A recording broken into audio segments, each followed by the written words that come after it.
5, and 6. Yes. One more time from the top. Pause na agad ako, di pa nag-start. For this performance, ang concept namin is about our parents. Nung sinilang kami, patanda kami na patanda. Tapos habang tumatanda kami, nawalan kami ng pake sa aming magulang. Dahil nung nandun pa, nung panahon na yun, hindi niya iniintindi, hindi niya pinakikinggan.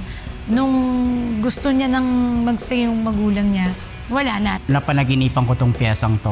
Wala akong nakikitang tao. Alam ko lang nasa SOTF stage, naririnig ko siya. Saktong-sakto yung music na gagamitin namin ngayon. Po, ang pinaka-challenging and pinakamahirap na stance na ginawa namin is yung ibabato ni Coach LA si Ate Sugar papunta sa akin. It needs to be more high to see lumipad si Ate Sugar na sinalok. Ang kwento po doon, Dahil panganay siya, ginawa niya na yung kanya. it's Ikaw my time naman as a bunso.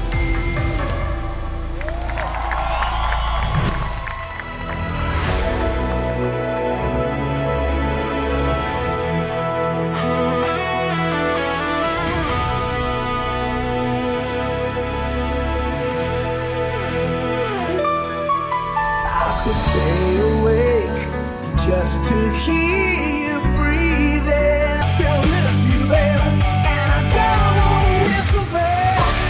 Don't wanna close my eyes. I don't wanna stop singing. I don't wanna miss a thing.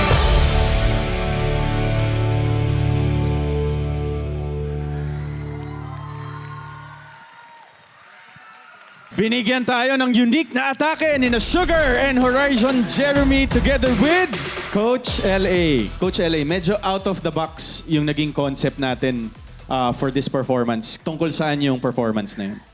Sa akin, it was for my mom actually.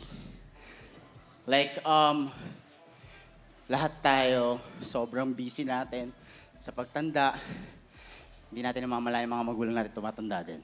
I want me and Jiro to be the representative of her children.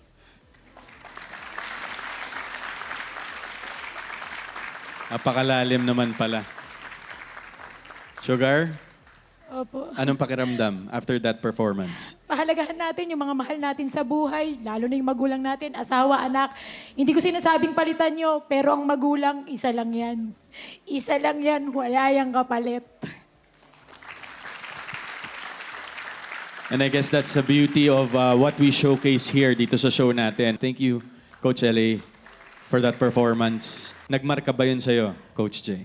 Sa totoo lang, sobrang na-appreciate ko yung mga ganitong works na kumbaga yung nagtitake tayo ng risk para lang makapag-produce ng art. And then naiintindihan ko yung tela para sa akin, para siyang spirit. Kumbaga, yung spirit na yun, nung na-feel ko na bumalik, sobrang na-gets ko. Then nung sumigaw si Jeremy, dun ko na-feel na oo, ito yung best na experience ko sa performance nila. Thank you po. Ray? Hindi biro yung ganong ka-emosyon, tapos magsasayaw kayo. And for me, ang dami kong nakitang style na nangyari sa pyesa eh. Ang resulta nun, naging out of the box yung performance. Ate Sugar, na-touch ako kasi kami nila Rojon, mama's boy talaga kami. Alam ni Alden yan. So nung nagets ko naman agad na nung humihinga pa lang kayo sa first part, mga anak niya to. So naramdaman ko yung pagmamahal. Naramdaman ko yung pagmamahal dun sa performance. And kakaiba siya for me. Congrats, kasi ngayon lang ako nakapanood ng ganito. Thank you po.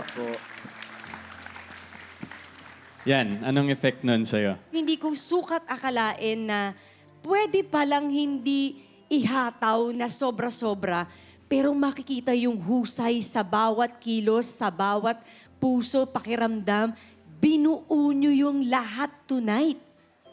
Mahusay. Kung nagawa nyong mapasok sa puso ko yun at naipasok nyo sa puso ng bawat manonood, para sa akin, itong eksperimento ng ginawa nyo, successful kayo. Salamat po. Thank you po. And mga kapuso, scan the QR code para sa ikapapanalo ni na Sugar and Horizon Jeremy sa finale. At ito naman, ang hatak naman ng next Dance Star Duo natin, ang winning choreographer ng Season 1 natin dito sa Stars on the Floor. Ano kayang paandar ang hinanda ni na Coach Maki with Rocco and Kaya Sofia? Abangan yan sa pagbabalik ng Stars on the Floor!